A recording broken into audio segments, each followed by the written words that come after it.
ఆ రాత్రి గ్రామం మొత్తం చీకటిలో మునిగిపోయింది. కాని ఒక చిన్న దీపం మాత్రం ఆరిపోలేదు. అనయ్య దీపం నింపుతుండగా కొద్దిగా నూనె జారిపోయింది. తండ్రి కోపంగా మందలించాడు. చిన్న మనసు దిగులుగా మారింది. ఆమె నిశ్శబ్దంగా దీపాన్ని చూస్తూ కూర్చుంది. ఆ కాంతి ఆమె కళ్లల్లో మెరుస్తూ ఉంది. ఆ దీపం మెల్లగా మాట్లాడింది. అనయ్య, ఎవరూ కోపంగా మాట్లాడినా బాధపడవద్దు. నీ మనసు మంచిదిగా ఉంటే ఆ కాంతి ఎప్పటికీ ఆరదు. ఎవ్వరూ నీ వెలుగును ఆపలేరు. నవ్వుతూ ఉండి మంచి చేయి, అప్పుడు నీ కాంతి ఇంకా పెరుగుతుంది. మరుసటి ఉదయం ఆ దీపం కాంతి అనయ్య మనసులో కొత్త వెలుగుగా మారింది. ఆ ఉదయం అనయ్య ఇతరుల దీపాలను వెలిగించడం ప్రారంభించింది.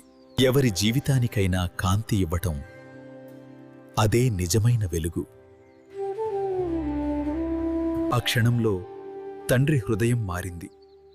తన చిన్నారి కాంతి ఇతరుల జీవితాలను వెలిగిస్తోందని తెలుసుకున్నాడు. మన జీవితంలో కూడా ఇతరులకు కాంతి ఇస్తే నుండి మన వెలుగు ఎన్నడూ ఆరిపోదు.